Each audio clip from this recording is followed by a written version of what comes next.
Yo guys, and welcome to a new video. Today I will be ranking down the entirety of the Karate Kid franchise.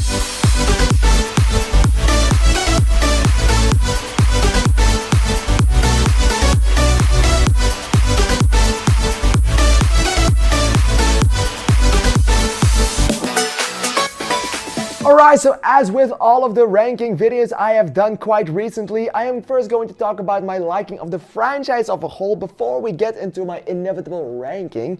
And I have to say that I had not seen any of these movies before I watched this one. Like, I watched this movie, Karate Kid Legends, and then I watched all of the other movies for the first time ever, like a week before. So I actually have one of the most fresh ratings out of it because it's my first reaction to all of those movies. So it's my first initial reaction to a ranking of those. It's not nostalgia that comes into it. There's not anything else that comes into it. It's just my first impression out of all of these films that I will be ranking down to you right here, right now, today. And I have to say that I genuinely, deeply adore this franchise. I did not think I was going to do that so much because I had seen the Karate Kid of 2010 before, the Jaden Smith, Jackie Chan movies. I watched that one in movie theaters when I was 10 years old because someone took me. It's not a movie I would have watched on my own because, well, I was 10 years old, but someone took me to it and I liked it back then, but I also couldn't remember everything back then. It was not the movie made for a 10-year-old. It was quite lengthy, quite long, and it was basically, now having it seen, it's the same thing as what you have right now, but not as good, or what you had back in 1984, but not as good. So that was really interesting, but I remember liking the movie for what it was and feeling the tension in the end, but also not remembering a lot of it because I was only 10 years old when I watched it for the first time and never watched it again afterwards. So I have to say, for the Daniel Kaluuya, Mr. Miyagi storyline, I absolutely loved it, and I wasn't expecting to do that. So that was a very welcome surprise on my hand. I was more invested in this franchise than I would have ever imagined, and most of that has to do with just the charm that Daniel Kaluuya had throughout this entire movies. And one of the main things I was obviously thinking about was the age of this little kid, because I've heard Ralph Macchio didn't age at all. Then I saw him right now and remembered he was 63 years old and was like, holy shit. And that was something very interesting. Fun fact, Terry Silvers, the villain of the third movie that looked twice as old as Daniel Kaluuya, is actually 1 year younger than Ralph Macchio, the actor that portrays Daniel Kaluuya. But I think my biggest gripe, my biggest bait with these movies, I think for a lot of people, is going to be Mr. Miyagi. I don't think I've ever fallen in love with the character so incredibly fast. I don't know why, but the charm that man brings is just so incredibly wholesome, and I loved everything about his character.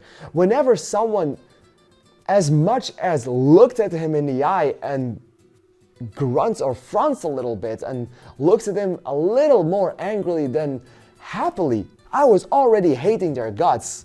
Like, there's this problem with Hilary Swank in the fourth movie, which is basically that she doesn't respect Mr. Miyagi for almost half the runtime, and she didn't ever get my love afterwards because, Jesus Christ, how dare you?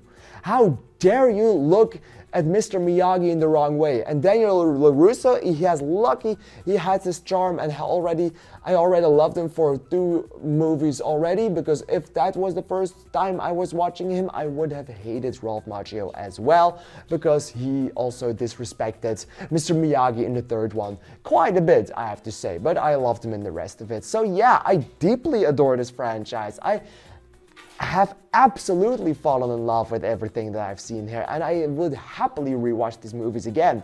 Something I did not expect was going to happen, happened. I have fallen in love with a new franchise.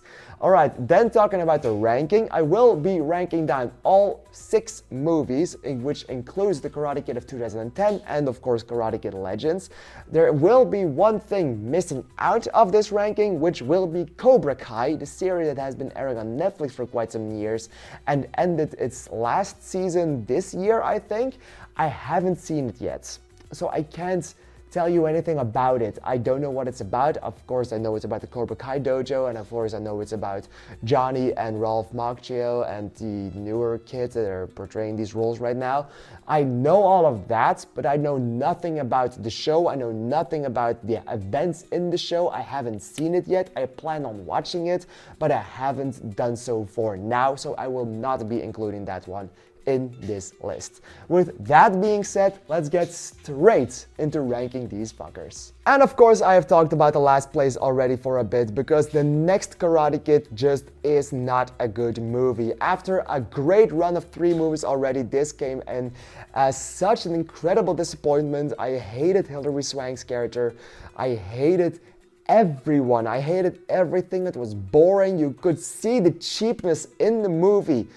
Based upon the way the movie was shot and stuff like that, you could see the non-existent amount of money that was thrown at this movie. They just wanted to have a quick profit out of not a lot of work, and that's absolutely the feeling you have when you see this movie. It's not great. Mr. Miyagi is awesome, but he's also the only good part about it, which is a very big bummer. You really can see that they did not make a lot of thoughts with it. It's not directed by the same guy that directed the first 3 movies. You could definitely see that because the characters changed so much. It's still a part of that Mr. Miyagi Karate Kid movie, but you are missing out on the Karate Kid, which is Daniel LaRusso. So your title doesn't even make sense because, well, you do not have the Karate Kids, and you can't make Hilary Swank your Karate Kid. So sadly enough, this movie will only get 2 stars from me. I absolutely did not enjoy what I was seeing, and I hoped it would have been better. And then we already come to the movies that I think are pretty damn decent or pretty damn great, and in 5th place I'm going to put the Karate Kid 2010 edition. This remake had all the great tropes of what a remake should have, but also some downplays.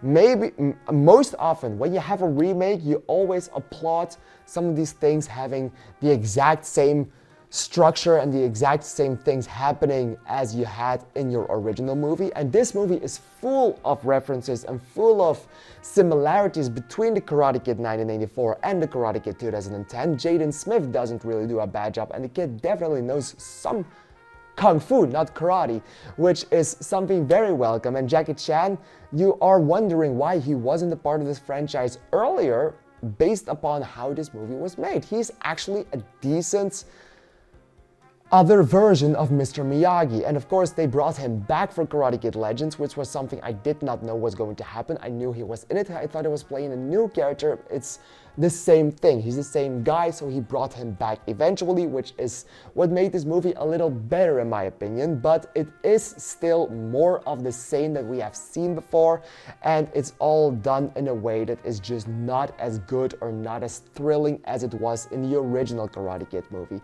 which is why my enjoyment of this one was quite a bit lower, because it was just more of the same, and I felt like, okay, but why is this made? From animation to live action, you can definitely see why they would do that. This one was just something done the same in another way, just to cater to a new audience, to get more money in. I don't know, it's the most profitable out of all of the Karate Kid movies, so that's definitely something that this movie has. It's definitely not bad, it's still very decent, but it's just decent. Like everything that the original movie did was just way better. I still like this movie, and I definitely gave it 3 stars because it was deserving of so. But it's just some form of the same. Then going into 4th place, I have the Karate Kid Part 3. And I have to say, I am one of the few people in this world actually that I do think that this movie is quite fine. I actually do really like it for what it was. But, as I said before, Daniel LaRusso disavowed and disobeyed and hated on Mr. Miyagi a little too much for my liking, so I did not really like that. And I also think the villain was a little bit too comical.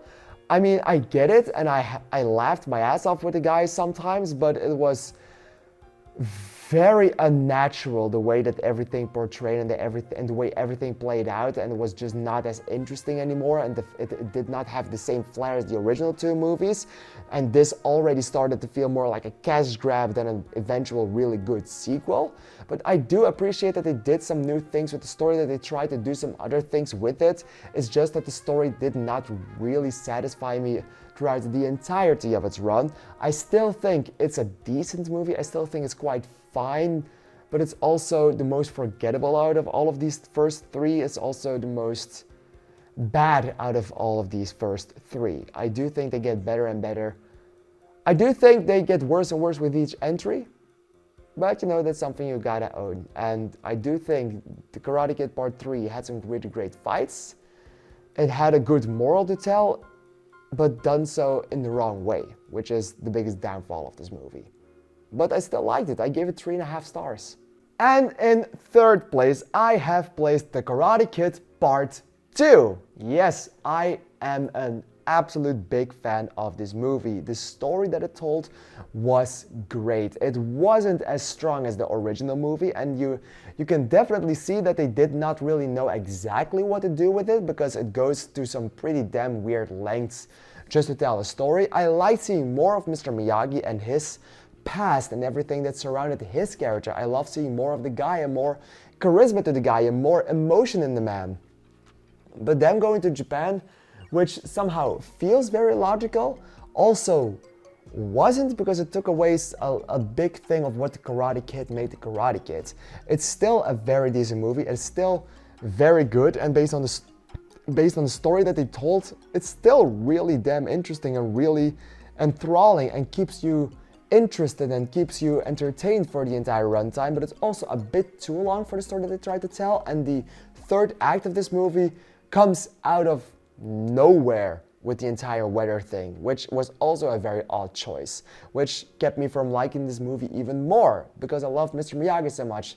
This one as well gets 3.5 stars, but because I liked it so much for most of its runtime, it also gets a little hard. But going into the top 2, will it be the last movie or will it be the first movie of the franchise? Let's see. And in second place, I have decided to ultimately put Karate Kid Legends in there. I do think it's a pretty damn great movie, and I do know a lot of people do not agree with that score because, well, the movie is quite flawed, and I see all of those flaws story-wise, I see all of those flaws character-wise, and I do see that they shoehorn some characters in just to have them there for a nostalgia bait, but do not really serve a purpose outside of that, which is something very annoying with this movie. But I also deeply enjoyed myself with this one. I thought this movie was a blast to watch. I don't think I had so much fun in the movie theater watching a movie in quite a long time.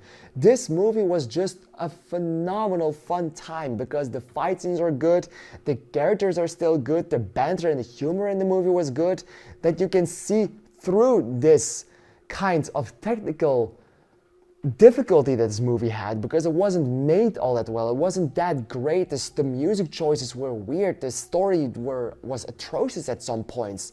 But still, for me, it delivered on an entertainment level. I was enjoying the living shit out of myself, which is why I put this movie in second place. I absolutely adored watching this movie because I was having a blast of a time. I'm going to give this one 4.5 stars in the heart, solely based on how much I entertained myself with it. Which of course only leaves room for the OG, the original The Karate Kid movie from 1984. I thought this one was incredible. I watched this movie and I put it on with the thoughts that I was maybe going to like it but not love it because I am just not that into these older movies. But from the moment it started to the moment it ended, I was locked onto my screen. I was loving everything that I saw. I loved Mr. Miyagi. I loved Daniel LaRusso. I loved the Cobra Kai and I loved the fight scenes that happened. I do think they looked pretty clumsy in the beginning, but that's something that is Also, a big charm of this movie, and the last move that he did, were like this and his leg up, I thought that looked pretty clunky and pretty funny, but I still loved what I saw. The story made sense, the music was awesome, the characters were undeniably great, and I was just having a blast of a time. And this movie, from the moment it started and from the moment I got invested in it, I knew I was going to have the biggest of blasts with the entire franchise, because I was absolutely loving everything I saw in this, more than I thought I ever would. I do think this movie is a bit too long and could have been trimmed and could have been fastened up a bit near the middle part of it, which is why it's not perfect, but I absolutely think this one is close to that greatness. I'm also going to give this one 4.5 stars in the hearts, but based on my entertainment level and also on a quality level. And that's it. That's my ranking of the 6 Karate Kid movies, not including Cobra Kai, of course, because I haven't seen it. What is your ranking? If you have seen Cobra Kai, please be sure to also leave that in your ranking so I know how good it's actually going to be. I know it's going to be good, but now I can just see how good it can be based upon your ranking. So if you want to, you can leave your ranking down right here in the comments down below. And I want to thank you for watching. Do you agree with my list? Again, my list is not the right list, it's just my list. So what did you think of it? Please let me know in the comments down below. I am very excited to hear your opinion on it. I want to thank you for watching. Please consider to give it a like, comment, and subscribe, and I'll see you in the next video. Thank you, and bye-bye.